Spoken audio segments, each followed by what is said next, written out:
லைவ்ல என்னாச்சுன்னா, கெமி வந்து அவங்க வந்து குளிக்க போயிருக்காங்க. நான் குளிக்க போறேன்னு சொல்லாம குளிக்க போயிட்டாங்க. இங்க வந்து பார்த்தீங்கன்னா, எல்லா சாப்பாடு எல்லாருமே பாவம் ஃபுல் டே ஒர்க் பண்ணியிருக்காங்க. செம்ம பசி. எல்லாருமே சாப்பிட்டு சாப்பாடு ஃபுல்லா காலி ஆயிடுச்சு. கெமி வந்த உடனே திவ்யா பார்த்துட்டு கேட்டிருக்காங்க, "ஏய் கெமி ஒன்றுமே இல்லையே, நான் உனக்கு வந்து ஒரு முட்டை ஆம்லெட் பண்ணி தரட்டுமா? நீ சாப்பிட்றியான்னு?" திவ்யா கேட்டிருக்காங்க. அதுக்கு வந்துட்டு சபரி சொல்லியிருக்காரு, "இல்ல நீ எடுக்கக்கூடாது. முட்டையெல்லாம் எடுக்காத. அதெல்லாம் கிச்சன் டீம் பார்த்துப்பாங்க" அப்படின்னு சொல்லிட்டாங்க. ஸோ இது வந்து திவ்யாவுக்கு சொன்ன கோவம் வந்துருச்சு. அவங்க வந்து என்ன பண்ணியிருக்காங்க, வெளியே வந்துட்டு சாண்ட்ரா, பிரஜன், எஃப்ஜே, வாட்டர்மெலன் எல்லாரும் இருக்கிற இடத்துல வந்துட்டு அவங்க இதை சொல்லிட்டு இருக்காங்க. "ஏய் இதில் என்ன இருக்குது, பசிக்குதுன்னு கேட்கும்போது குழம்பு காய் எல்லாம் பண்ண முடியாதுடா, அதனால தான் வந்து நான் எக்கு பண்ணி கொடுக்கலான்னு நினச்சேன்" அப்படின்னு சொல்கிறாங்க. அப்போ வந்து சாண்ட்ராவும் எஃப்ஜேயும் வந்துட்டு சொல்கிறாங்க, இல்லை அதெல்லாம் சரிப்படாது. அப்போ நான் டெய்லி லேட்டாக வந்துட்டு ஒரு முட்டை கேட்டால் நீ கொடுப்பியா அப்படின்னு சொல்லிட்டு சாண்ட்ரா கேட்குறாங்க.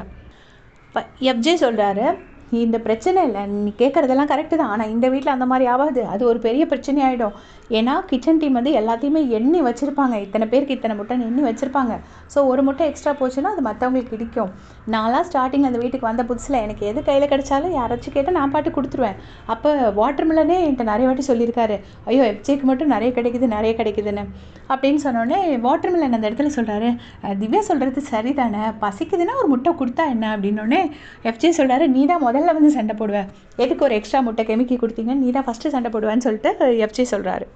அப்புறமா சாண்ட்ரா சொல்கிறாங்க, 2 நாள் முன்னாடி ஏதோ ஒரு பிரச்சனை இதே மாதிரி கெமி 2 நாளைக்கு உள்ளாடி யாரோ கெமி வந்து இதே மாதிரி லேட்டாக போய்ட்டு சாப்பாடு கிடைக்கலன்னு அவங்க ஏதோ ஸ்பெஷல் ஃபுட் செஞ்சு வாங்கியிருக்காங்க.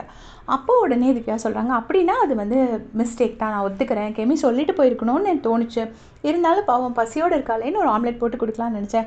ஆனால் 2 டேஸ் பேக்கும் கெமி இதை பண்ணியிருக்கான்னா கண்டிப்பாக அது வந்து கெமியோட தப்பு தான். பட் இருந்தாலும் என்ன தான் தப்பு பண்ணாலும் நம்ம எல்லோரும் ஒரே வீட்டில் இருக்கோம், எல்லோரும் பயங்கர பசியோடு தான் இருக்கோம். ஸோ ஒரு சாப்பாடு இல்லைங்கும்போது வேறு எதுவும் செஞ்சு கொடுக்க முடியாதுங்கும்போது ஒரு சின்ன ஒரு ஆம்லேட் நம்ம போட்டு கொடுக்கறதுனால ஒன்றும் குறைஞ்சி போயிட மாட்டோம்னு நினச்சேன், அவ்வளோதான் அப்படின்னு சொல்லிட்டு திவ்யா சொல்கிறாங்க. அப்புறம் அவங்களே அதை கரெக்டு தான் நீங்கள் சொல்கிறது அப்படின்னு சொல்லி ஒத்துக்கிட்டு சாரின்னு சொல்லிட்டு போயிடுறாங்க. இதே மாதிரி எப்படி செஞ்சுக்கிறதுக்கு சேனல் சப்ஸ்கிரைப் பண்ணிக்கோங்க. தேங்க்ஸ் ஃபார் வாட்சிங்.